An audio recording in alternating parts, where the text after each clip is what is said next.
Ela tem sido descrita como a pior forma de sofrimento.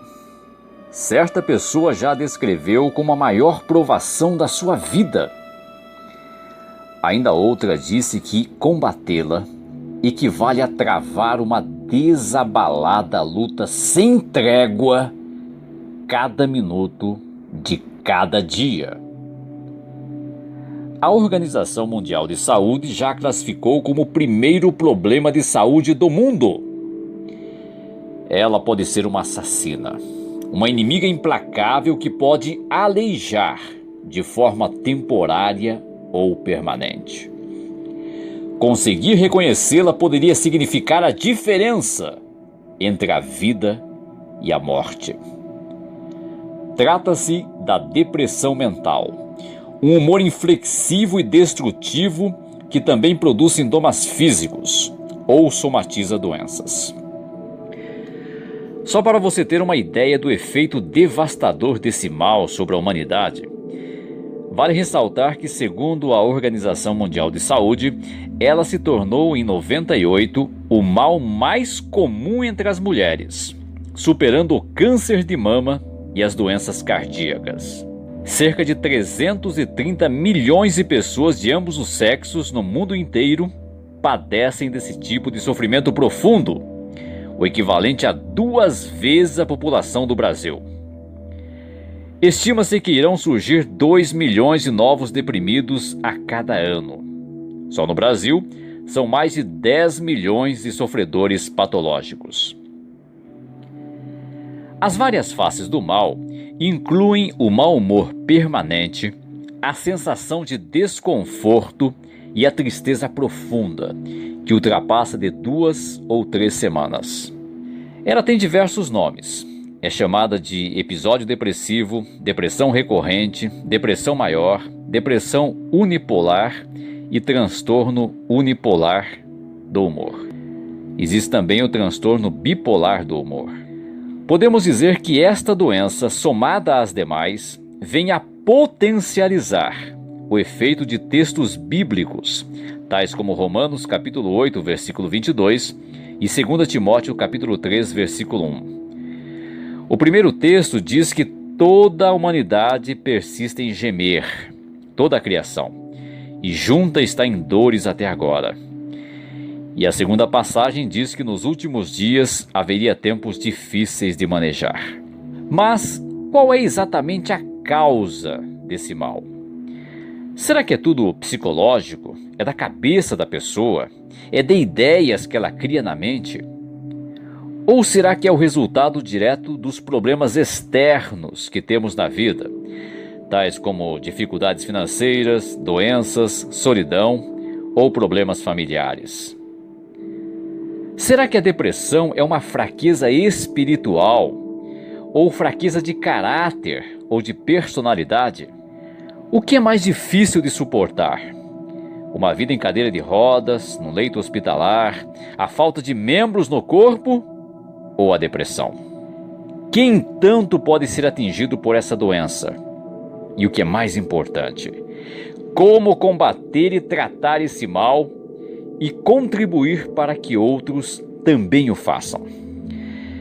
Bem, inicialmente vale ressaltar que 2 Coríntios 1, 3 e 4 chama a Jeová de o Deus de todo o consolo.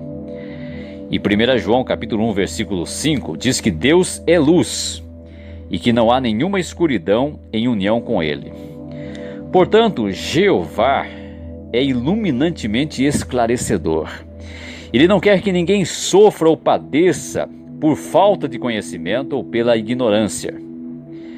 Em função disso, primeiramente iremos dissipar os conceitos errôneos que existem sobre a depressão. Doença esta que vive incubada num óvulo de preconceito e consequente desrespeito. Isto porque a depressão é uma doença diferenciada.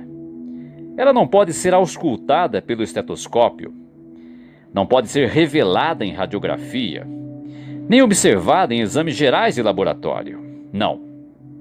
Localizada na parte mais nobre do corpo, o cérebro, ela se esconde em meio aos 100 bilhões de células neuroniais. Contudo, sabe-se hoje que a depressão é decorrente da atividade química deficiente do cérebro. Por todo o cérebro, acham-se espalhadas o que os cientistas chamam de aminas biogênicas, que são compostos químicos que se concentram especialmente no sistema límbico do cérebro, que tem muito que ver com as emoções. Algumas destas aminas atuam como neurotransmissores, isto é, carregam os impulsos elétricos de uma célula para outra no cérebro. Entre estes estão a dopamina, a norepinefrina e a serotonina. Este último, o hormônio cerebral serotonina, é produzido a partir do aminoácido triptofano, que faz o corpo relaxar. A questão é que mínimos distúrbios no equilíbrio dos neurotransmissores provocam mudanças significativas no comportamento, no pensamento e até no sistema imunológico da pessoa. De modo que a depressão é o resultado do baixo nível dos neurotransmissores. Eles não são produzidos em quantidades suficientes ou são destruídos com excessiva rapidez. Portanto, a depressão é uma doença comprovadamente fisiológica, não tem nada de psicológico. Ela não é menos física do que o diabetes, nem mais mental do que a enxaqueca.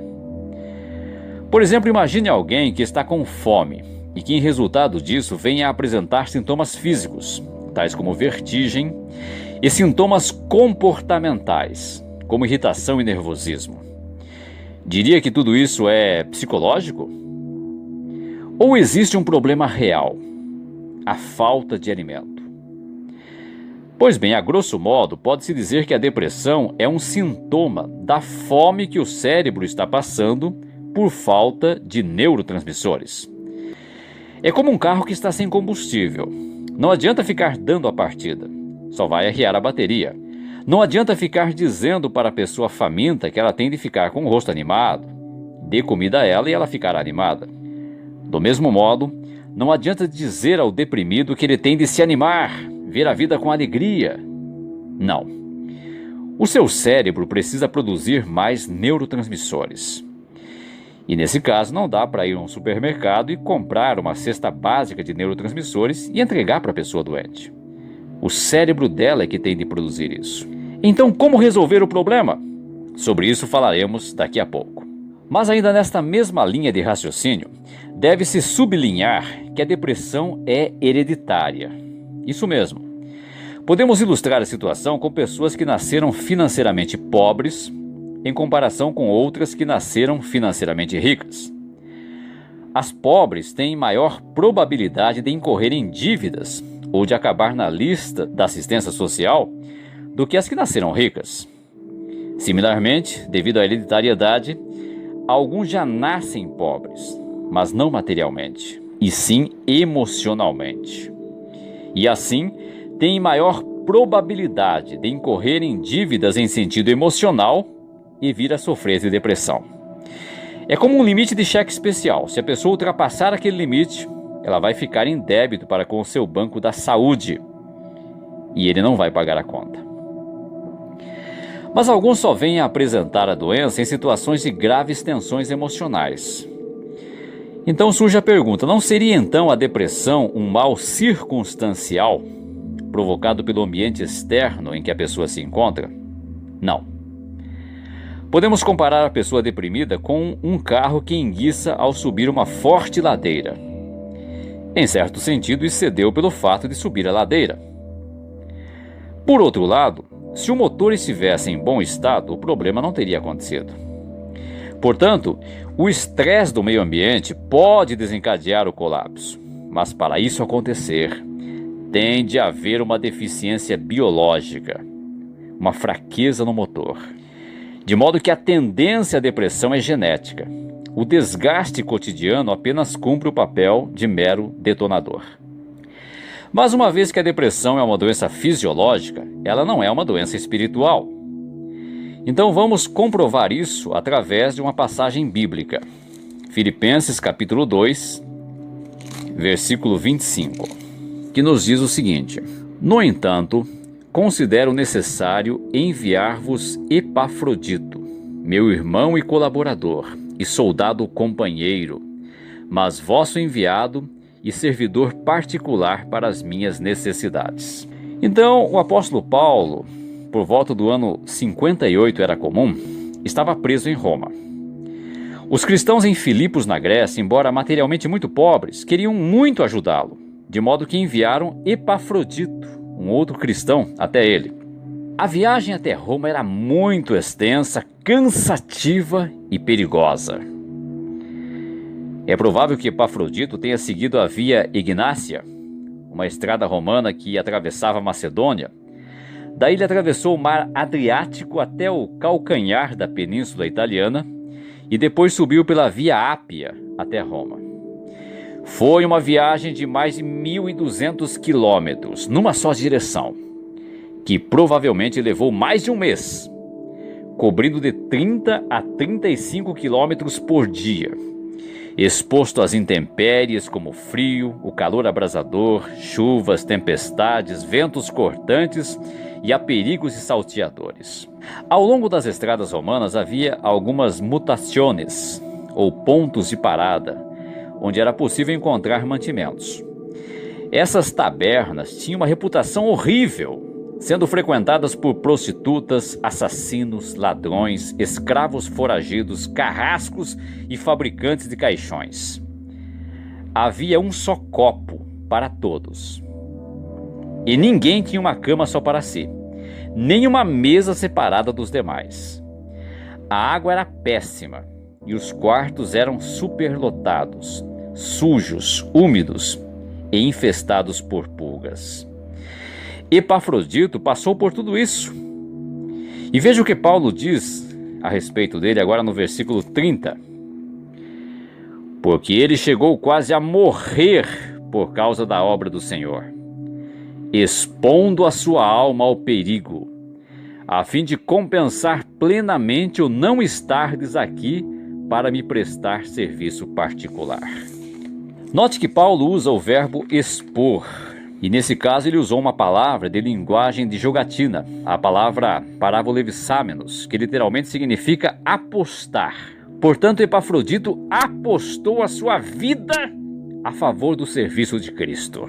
Diria você que ele era um homem espiritualmente fraco? Contudo, ele ficou deprimido. Vejam agora o versículo 26, do mesmo capítulo 2.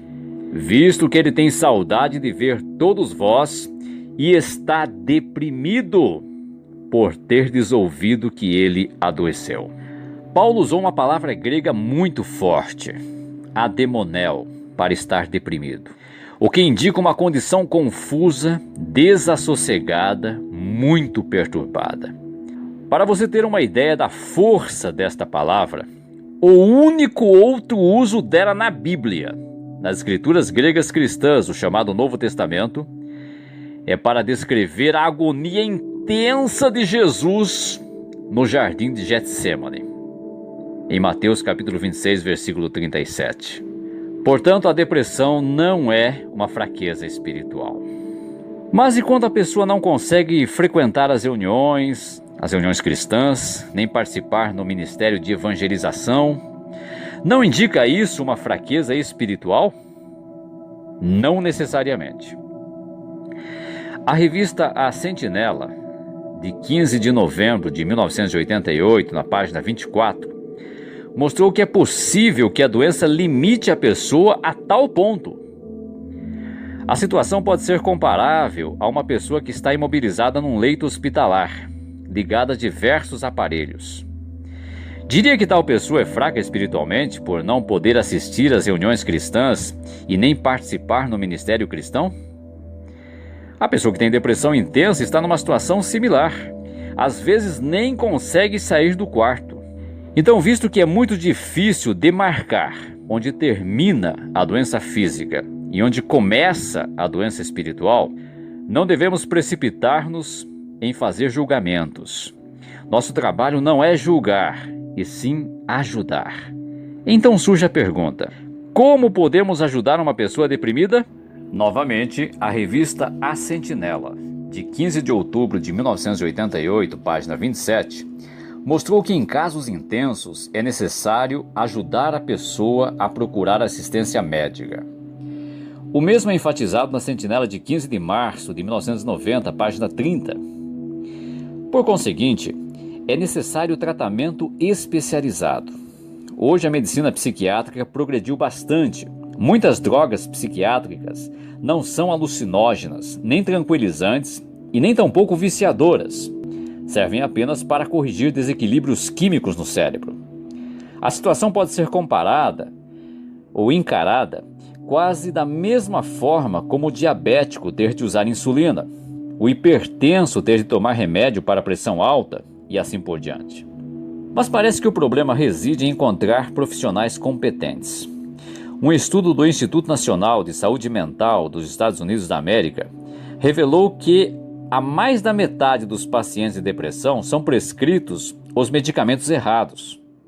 Apenas um terço recebe medicamentos corretos e em doses adequadas. Em 1988, tal instituto estabeleceu um programa de milhões de dólares para atualizar médicos e profissionais de saúde mental. Infelizmente, muitos médicos prescrevem ansiolíticos ou neurolépticos quando deveriam receitar antidepressivos. Agora imagine duas situações. De um lado temos um tetraplégico, cego, com deficiência na fala, e do outro lado temos uma pessoa com todos os órgãos normais, mas com depressão. O que é mais difícil de suportar? Esta pergunta é aparentemente muito difícil de ser respondida. Eu não tenho autoridade para respondê-la, mas a Bíblia tem. Veja o que diz Provérbios capítulo 18 e o versículo 14. O texto diz: o espírito do homem pode aguentar a sua enfermidade, mas quanto ao espírito abatido, quem o pode suportar? Podemos voltar à ilustração do carro, só que desta vez imagine dois carros. O primeiro está com a pintura toda queimada e descascada, falta de uma porta, os pneus estão furados. Não obstante, o motorista dá a partida e o carro vai embora, queimando óleo e fumaceando muito. O outro carro aparentemente é novo, não tem nada de defeito observável. No entanto, nem tem partida. Por quê?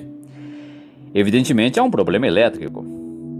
Lembre-se de que a depressão é um problema elétrico.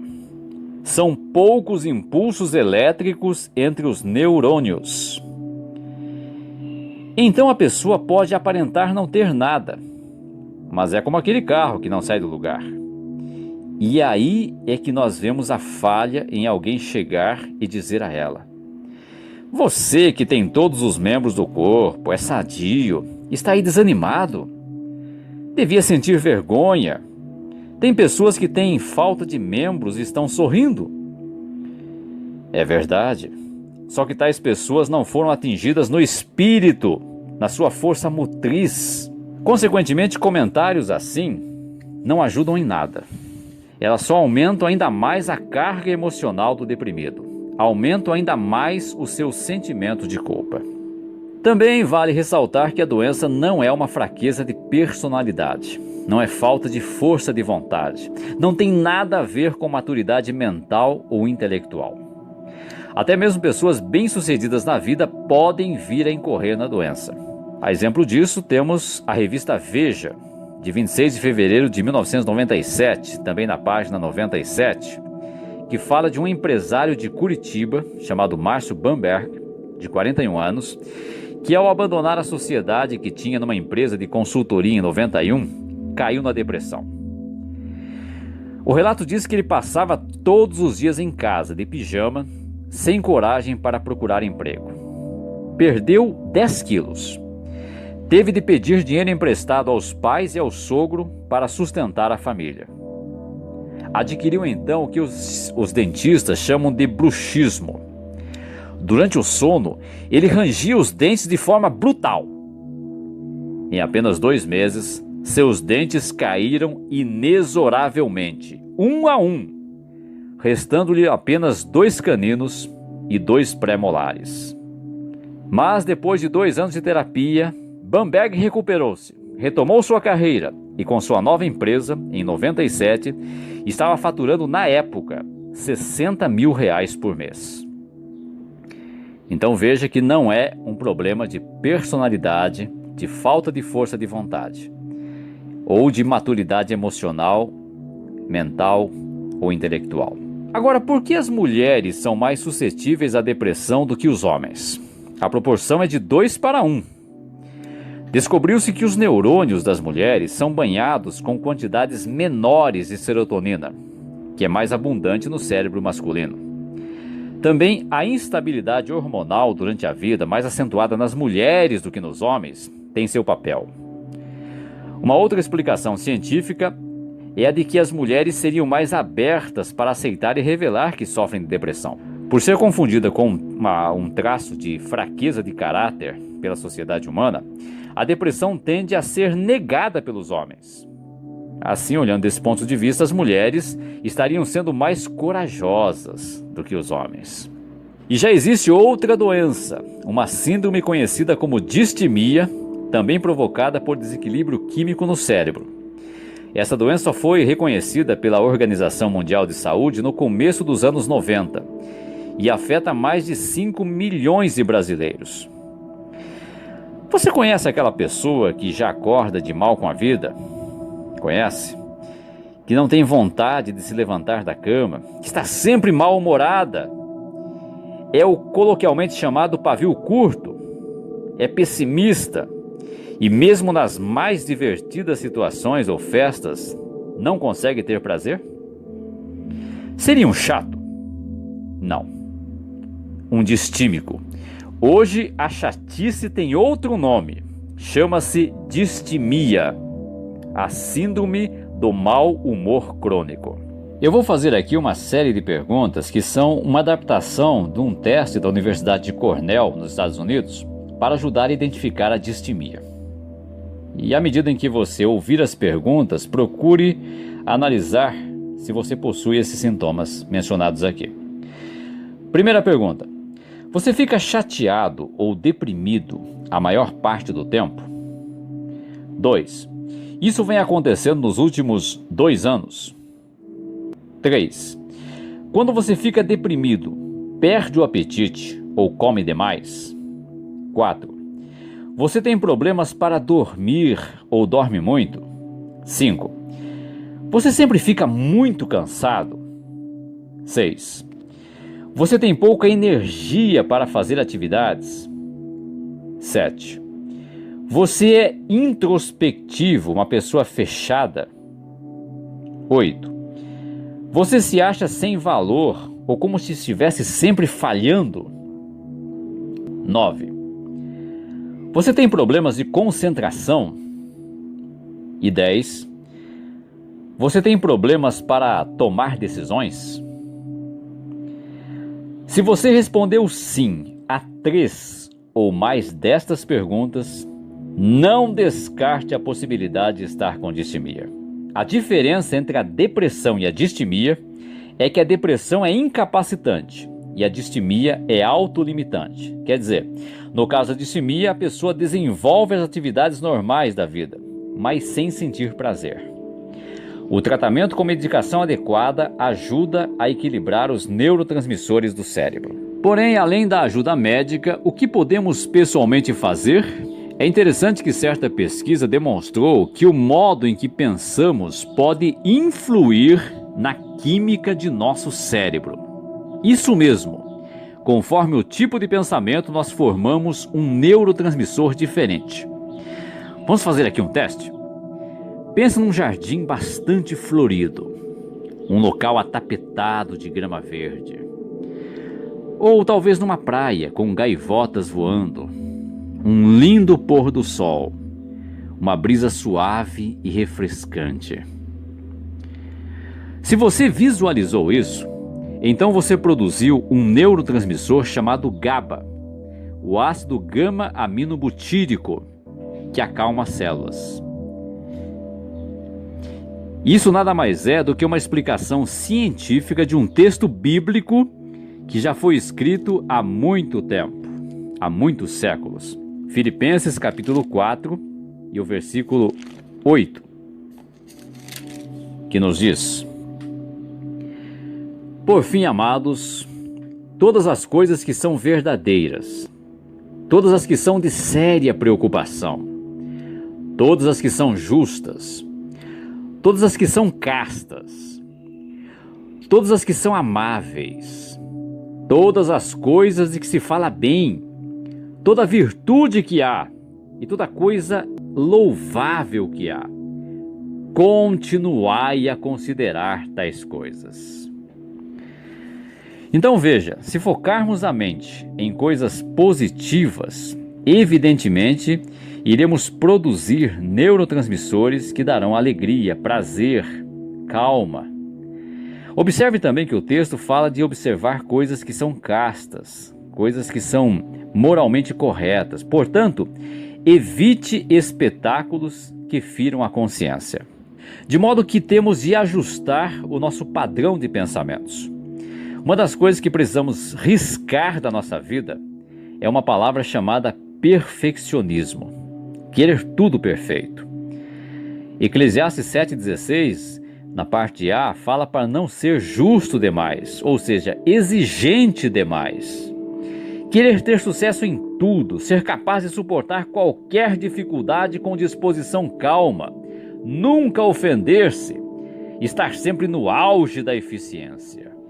Isto simplesmente não existe, é irreal. Estamos muito aquém da perfeição. Outra coisa é descartar a excessiva generalização.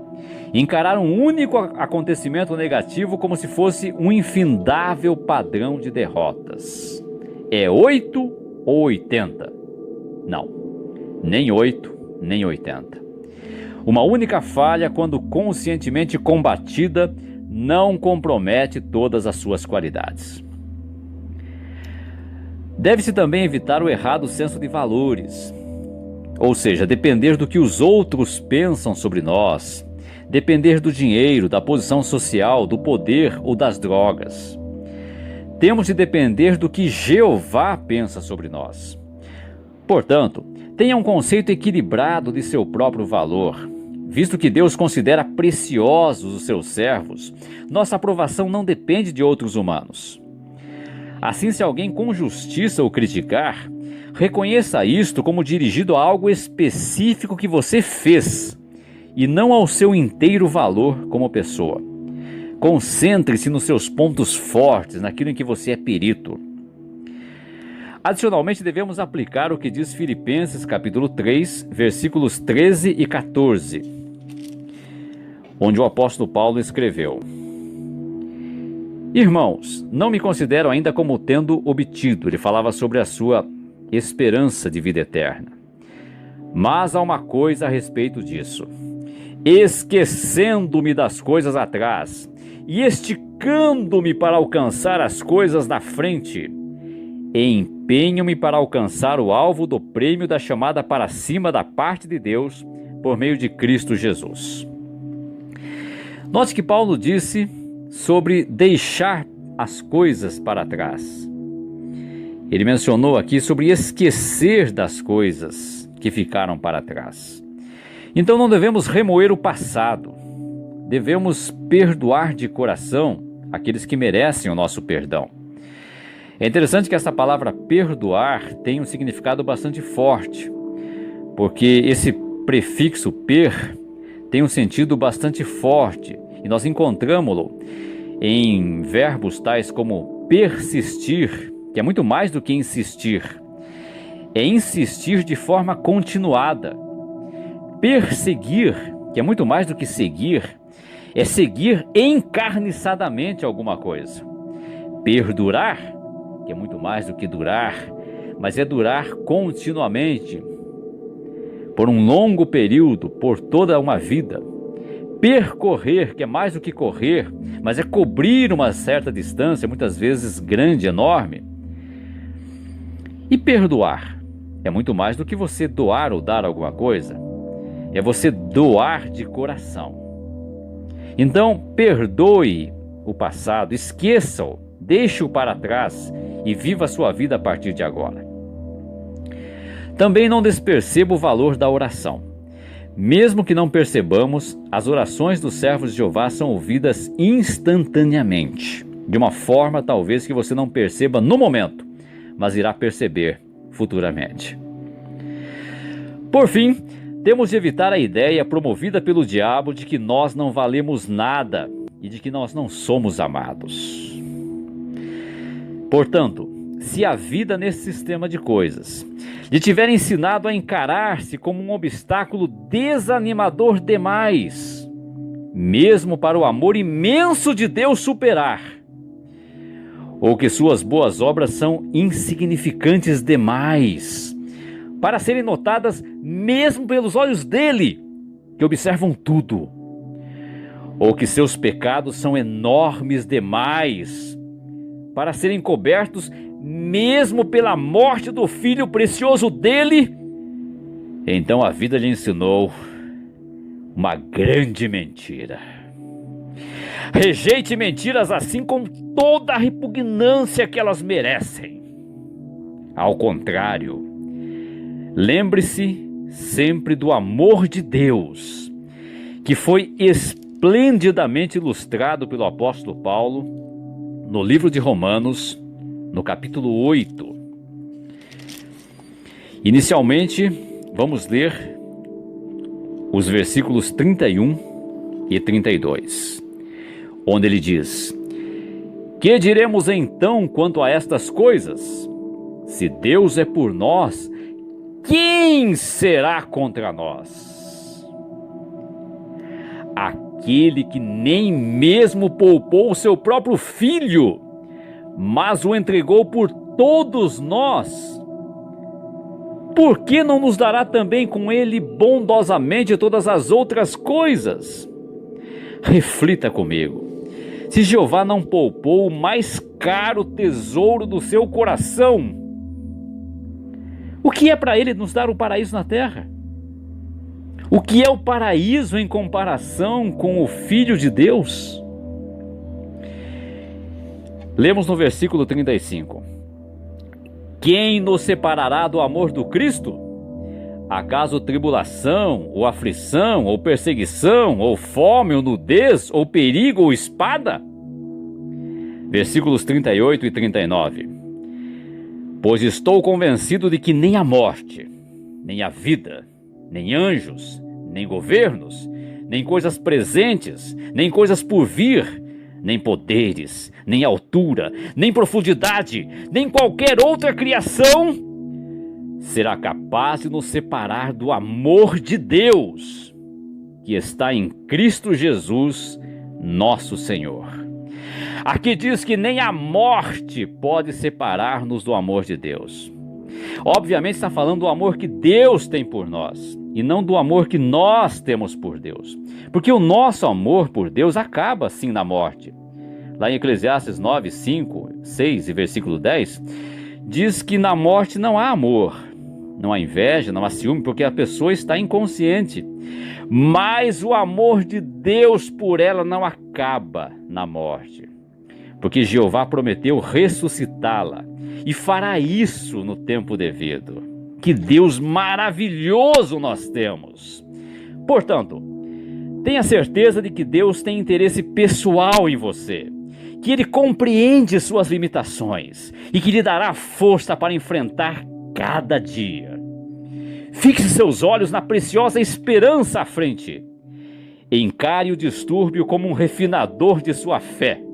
E, principalmente, siga o conselho do texto temático do cântico que nós cantamos hoje, o texto do Salmo 55, 22, que declara: lança o teu fardo sobre o próprio Jeová, e Ele mesmo te susterá. Nunca permitirá que o justo seja abalado.